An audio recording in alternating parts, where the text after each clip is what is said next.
Hello and welcome to another exciting Blender tutorial. Today we're going to be making a camera rig in Blender from scratch. Let's go. Alright, so here we are in Blender and we're going to start off with a fresh slate. We're going to hit A to select all and X to delete. And then we're going to create a camera. Shift A and camera. Now I know I just deleted a camera and then created another one, but it's tradition. So you've got to do it. Just zero out the rotations, 0, 0, 0. And then I'm going to rotate X 90 just to bring it up, and let's talk about camera rigs. So what's a camera rig? Why would you want a camera rig? Well, by the end of this tutorial, you're going to really understand why you want a camera rig and why it's a good idea. It's not necessary, you don't always have to use it, but if you've got one, it can be very powerful for your camera work that you end up doing in Blender. Now, stick around to the very end of the video because I'm going to show you a really great trick right at the end for how you can get this thing to work like 100 times better. So just stick with me. I'm going to teach you the concepts as we go. Now, what we're going to do is we're going to create some controllers for this camera to do different types of motion. And we're going to create some options so that the user can turn things on and off and have a bit more flexibility for what they want. First thing I want to do is create a global control for this camera. Now, most rigs have some kind of global controller. What that tends to be is it's a controller that sits right at the base, and typically you don't really move it. It's there as like, just in case you need it. Down the track, you got to globally move everything somewhere. You can grab that controller and move it. So it's kind of like a safety to have. You'd really rarely animate with it. The next one up is like a base controller. This is the controller for the base of the camera. You're going to move it around. This is the one you're moving all the time to get the camera in the right position. All right, so first thing we're going to do is we're going to go Shift A. We're going to go for a mesh cube. And we're going to model out these controllers with mesh. All right, and I'll explain why later. So I'm going to come over to Visibility on the Properties tab, and under Viewport Display, I'm just going to go I'm going to come right here and switch this Display As from Textured to Wire, and this will just turn this thing into a wireframe for me. And I'm going to hit S to scale, and I'm going to flatten it out, bring it right down like this, and I'm going to scale it up a bit, and this is going to be our base controller. Now you could make this look fancy if you want, add some arrows to it, or, you know, like come in here and grab these edges and, am I doing this? I am doing this. And then bevel them. Whoa. There we go. That's pretty hot. I'll select everything and then I'll hold down Shift and Alt and click this bottom row of edges to deselect, and then X and delete those edges. Now I've got this thing that's a bit more like just a single like line shape, and that'll be a bit easier, I think, to see when we're trying to control stuff. So, and I'm going to bring it up. I'm going to put the origin right in the middle of it. So I'm going to go Object, Set Origin to Geometry. That will drop the origin just right there. And then I can come up here to the Properties panel and zero out everything. So it's now dead center. All right, great. Now, what I want to do next is I'm going to take this and I'm going to Shift D to duplicate and then scale it in. And this will be kind of my global controller, or not my global controller, my master controller, base controller for the camera itself. So let's start naming these. I'm going to call this global. All right, let's go for base control. There we go. This will be our camera. All right, so the next thing we want to create is the sort of the base of the crane, right? So let's create a different shape for this. So I'm going to go Shift A, and I want this thing to be like something that rotates, right? It's going to pivot and rotate all around. So I think probably what's going to look best is like a half sphere. I think that could be good. We're going to go up to Shift A, Mesh, UV Sphere, and I'm going to click this little drop down, and I'm just going to turn the segments way down. We don't need all this geometry. Just a little bit is all we really need. And that should be good. So 11 and 6 looks all right. And then I'm going to go into Edit Mode and make sure I'm in X-ray mode, and then go to Vertex mode, hit 1 on my number keypad, or you can click on your little widget here. If you just click on one of the axes, it'll switch to this orthographic side view. And I'm just going to box select these bottom vertices and delete them. So I just have this sort of half sphere. And I'm going to go down to the Object Properties tab, go to the Viewport Display, and change this from Textured to Wire. And there we go. That's looking good. Maybe scale it down a little bit more. Let's start sort of combining all this stuff. We're just going to be using parenting to make this work. So I'm going to, let's see, this will be my global. So I'll take my base, and then I'll shift click the global and Control P to parent. And I'll just open up the hierarchy. You see we've got our global controller, and then underneath that is the base controller. I'm going to take the crane and I'm going to parent that to the base control. and I will call this crane pivot. Might go with the same shape language and take the base controller and Shift D, grab Z, and I'll bring it up a little bit. Actually, I won't bring it up yet. Keep it there, and I'll just scale it right down till it's roughly the same size as the crane. I think that's pretty good. And I'll call this the base control. This will be the crane top control. Makes more sense. So now what we'll do is we'll take our camera and then we'll shift select the crane top control and we'll control P to pair it to put the camera underneath it. And then we'll take the crane top control and we'll shift select this sphere, our crane pivot control, and control P to parent. So now the way this is going to work is if I grab this and grab Z and bring it up a little bit, I could set it just on top like that. And if I bring it up even further here, you could say, all right, this is like the crane, it's been extended, right? And now this, we want this to be able to rotate. So let's say we rotate X to bring it down. We want this to kind of pivot opposite to that. Now, to get this to offset the rotation so it stays level, we're gonna have to do some really tricky constraint magic, but bear with me. I'll show you what we need to do. We're gonna take the crane pivot control, or the crane, what's it called? Crane top control. We're gonna Shift D to duplicate. We're gonna hit Alt P and clear parent, but keep the transformation. And we're gonna scale it up just so it's a little bit bigger. And then, let's see, no, we're not gonna scale it up. So we're gonna scale it right down. We're gonna make it really small, okay? Now, this is gonna be called the crane top, and it's not gonna be a control. This is gonna be the, let's see, I'll call this the crane top pivot. Now we're gonna take the crane top control and we're gonna Alt P and clear this parent as well. So now it's not parented to anything, okay? And what we're gonna do is we're actually gonna shift click the base control and control P parent, keep a transform. So now this is parented to this, right? So it sticks with all this stuff, but it's no longer parented to the rotation at all, right? Now we grab this crane top pivot and shift click the crane ball here and control P, object, keep transforms. So now this guy, the little tiny one, is the one that's parented to this thing, okay? So just to be clear, have a look at my hierarchy over here, right? So we've got our global controller, we've got the base controller, and parented to the base controller are two things: the crane pivot control and the crane top control, which we're going to rename that because it's no longer crane top control. We're going to call this the camera. We'll just call this camera. So this is our camera control. So we have the camera control and the crane pivot control. Those are the only two things that are parented to the base controller. And under the crane pivot control, the round thing, we've got the crane top, which is the tiny bit. Okay, so now this is going to rotate with the base wherever it goes.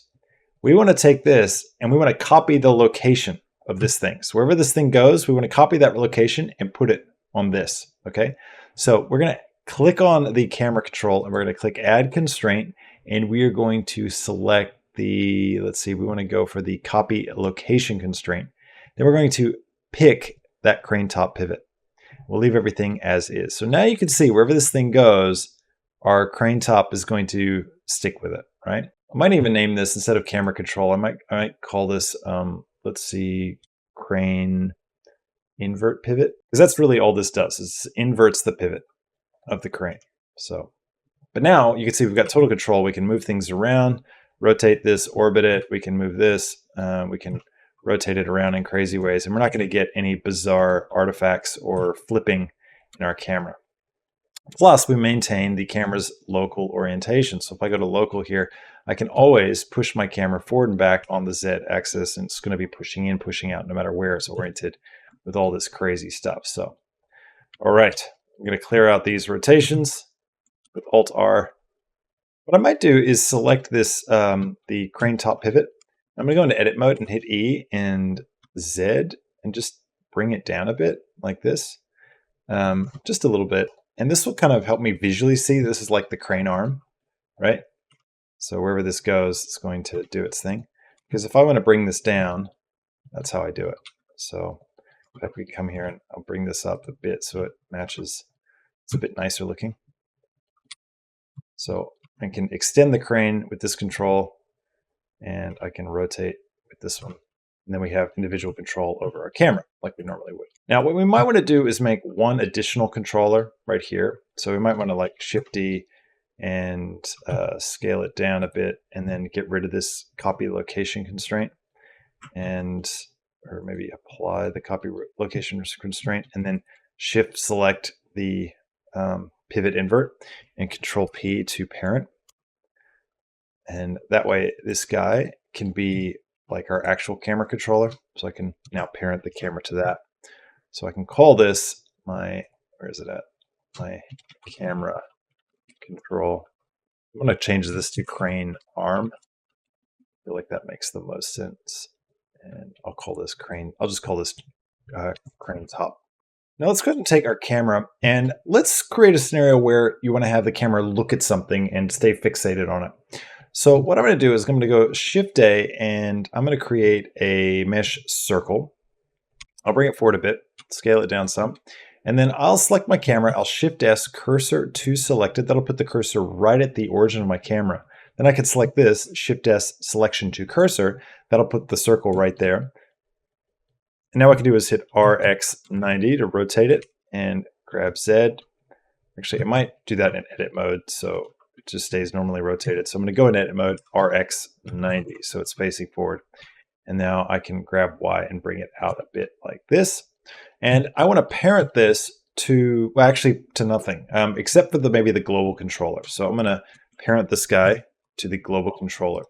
Then what I can do is grab my camera, come down on my constraints tab, and I'm going to apply the damped track. Actually, we'll do the track 2 constraint. I'll show you why in a minute. We're going to pick this as the target, and we want the negative Z to be the tracking target, which is working there, and we want to say that the up axis is Y, which is correct for the camera. You can see up for the camera is Y, and Z, negative Z is the direction that this thing is facing. Now wherever I move this, you can see the camera will stick with it. So I could place this over here somewhere, like on my actor or something, and then if I have my crane arm go way up, you can see it continues to track and follow that one particular spot, which is super cool. So I can move this thing all around. To keep it even like clearer, you could even come here to the add constraint and add a damp track constraint to the camera so that it continues to point at the camera itself, which if I go negative Y, it kind of stays oriented a bit better.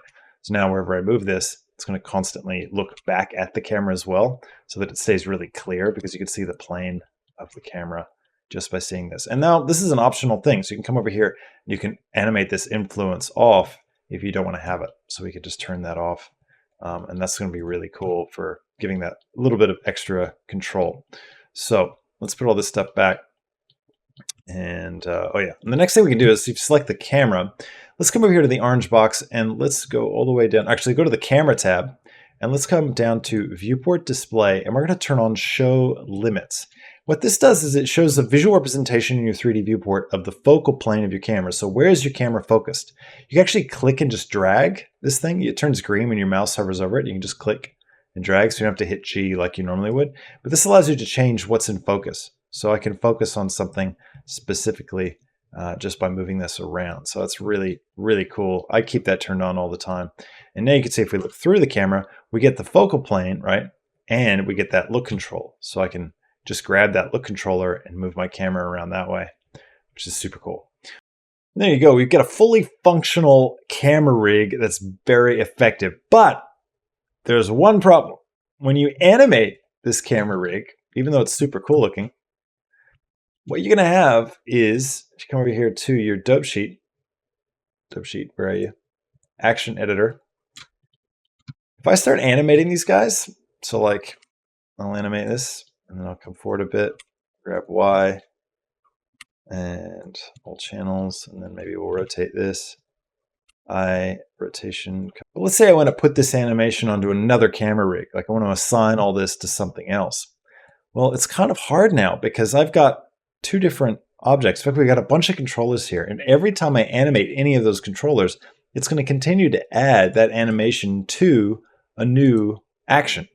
If you're not familiar with actions are, this might be flying over your head a little bit, but actions are basically the animation that you create. It's like a separate object in your scene, and it's assigned to whatever object you put it onto. So This is really useful if you're working in teams and stuff, because you can have someone animate something and it creates an action, and then you can assign that action to something else, or take that animation and put it onto another character or to another thing. But what if you could put all of your camera action, all of your camera animation into one single action that you could then assign to another camera? Well, we can. How do we do that? We need to use an armature. So let's solve that real quick here at the end. So let's recreate this same rig, but let's use an armature to do it so all of the animation can live in a single action. I'm going to go Shift A, and we're going to create an armature, and I'm going to name this armature Camera Rig. I'm going to go into edit mode, and actually first I'll zero out the Z so it's sitting right here at the ground. And we're going to follow the same structure, right, of what we've already done. And we're going to use this to create some methodology for our bone naming and stuff like that. So I'm going to come to the bones tabs right down here. And this first one, we're just going to use the global control. So I'm going to just copy this name, and I'll paste it here, global control. All right, I'm going to rotate this on the X 90 degrees, and I'll bring it down so it's right here on the ground. Take the head and the tail and zero out the Z so that they're really just sitting right here on the ground. And I'm going to put the head actually right at 0, 0. So I'm going to zero that out so it's like this. And let's see, I might grab this on the Y and bring it forward just so it kind of matches the same size as our master controller. I'm going to select the head of this bone and hit E to extrude and Z and just bring it up a little bit. Okay, so this is going to be our base controller. So I'm going to grab the name here, copy base control, and I'll come over here and double click and I'll paste it here. So base control is now the name of this bone. I'm going to shift click this bone and control P to parent, but I'm going to keep the offset. So now these guys are parented, but they are separate. All right, and then we're going to come up here. We're going to do the next thing, which is going to be our the pivot base. So I'm going to take this, Shift D. I'll just leave it in the same place, and I'll grab this and I'll copy the name, and I'll open this up and I will paste it there. I'm going to get rid of the word control on those. Back into pose mode, and so we've got our next one. Then we need to have this, which is the crane arm. So we're going to come here into edit mode, sorry. So I'm just going to open up my outliner here so it's really clear. I can see the hierarchy because I just want to duplicate the hierarchy. And I want all these bones pretty much to be connected, right? Or no, want to be parented in the same way, but I don't want them connected. So I'm going to keep the offset whenever I do my parenting. So I'm going to take my crane pivot here, and I can see that crane pivot needs to be parented to base control. So I can shift click base control and then control P and keep the offset. Oops, I did that opposite. I'll keep the offset. There we go. Base and crane pivot. And then I want to take, let's see, crane arm is going to go underneath crane pivot. So I'll just Shift D to duplicate this bone, and then I'll call it crane arm. Okay, and then see, we need crane top, which is under base control. So I'll come over here, and actually first I'll parent that. So I'll shift select those, and then parent keep offset. And then I will take the base control, base, we've got crane pivot, and we've got crane top. Shift D to duplicate, crane top. And then we need to have the camera control under that. So Shift D again, crane top. We're going to call this camera control. And we're going to shift select those two, control P, parent, keep offset. And there we go. I think I've mimicked the hierarchy perfectly. Excellent. All right, great. Now what I need to do is switch over to pose mode. Now in pose mode, I'm going to apply all the different constraints that I need to make this work. So the only constraint we've got is on crane top, which you can see here, we've got this constraint listed, the copy location constraint. So we're going to put the same thing on the crane top, but we're going to use a bone constraint instead. So I need to come down to the bone constraint tab and come here, and we're going to grab copy location, and we're going to select the armature first. So camera rig, there it is. And now we need to select the specific bone that we need to constrain to, which is going to be crane arm, right? Yeah, we're going to go to crane arm. All right, cool. Now the other thing we're going to do in pose mode is we're going to select each of these bones and we're going to make them look like the original mesh objects that we created. And that's why we used mesh to make them in the first place. So I'm going to click this global controller, and I'm going to come to the bone tab, come down to viewport display, and I can create a custom object. I can just pick the global control object, and then I can set this to wireframe. Now I can adjust its rotation and stuff so that it looks right. So in this particular case, I needed to rotate Y 90. It's pretty good. I can make the scale a little bit bigger just so it kind of matches the original control. And now we can go to base, do the same thing, grab the base control object, and rotate X 90 and set this to wireframe. We need something for this camera look control. So let's add that into here. So go back to edit mode. We're going to add another bone. I can grab, let's see, this needs to be parented to the global, but that's it. I might shift D the global and just bring it forward on the Y like this. And I will shift D the global, bring it forward on the Y, and then I'm going to rename this look. We'll just call it look. That's all good. All right. Now, let's take the visibility on this. I'm going to go to pose mode, select this one, and I'm going to change this to be the circle. Now I can take that scale right down. Now we need to get our parent to get our camera to behave like we expect it to with all this stuff. So we need to get it to be parented to one of these specific bones, which is going to be the camera control bone. So I can grab my camera and I can come down to the constraints tab, and we can first change the track 2 from circle to camera rig, and then select the look as the controller we want. We can leave all that as is. And then we can come down to this and we can go for a child of constraint.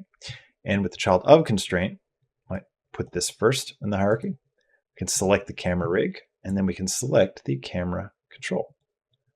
There we go. Awesome. Zero out our camera. Now, the only things that don't live on this armature for the animation. So if we have a look at the action editor, if I come here and I'm going to turn on auto key, got some animation here. You can see in the summary, all lives under the crane itself. So if I select all the controllers, you can see I'm getting one action with all these different pieces in it. And I've got my animation, it's all there.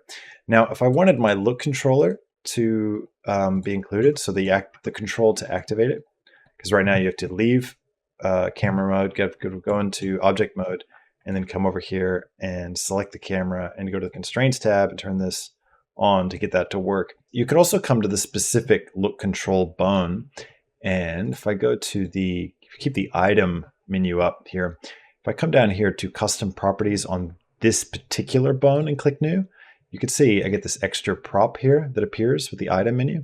So we can come over here and click the little gear icon, and we can change this name to look control and click OK. And now we can turn it on and off. We can actually use as the driver. So I can copy this as a new driver and then go back over to our camera, go to the constraints, and then paste driver.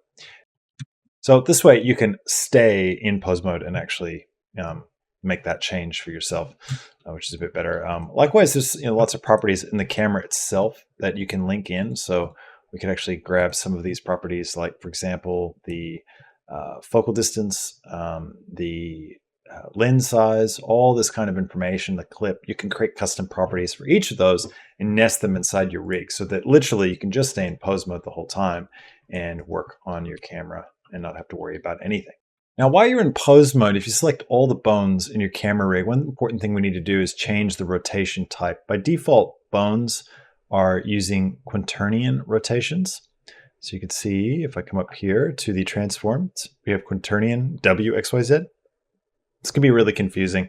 So I recommend hitting A to select all, and then hold down the Alt key, click this, switch it to X, Y, Z Euler. And once you do that, you can see it switches for all the bones. That's the trick with holding down Alt. If you make a change on something where they all share the same value, it changes for all of them. So now the rotations are going to make a lot more sense for you. So I hope you found this really helpful and fun. Now that you've got a camera rig you can do some incredible stuff with this. Hope you really enjoyed it. If you did, hit that like button and don't forget to subscribe to the channel to get more content like this, and leave me a comment down below. Let me know what kind of tutorials you'd like to see in the future. Thanks so much for watching. I'll catch you in the next one. Until then, see you later.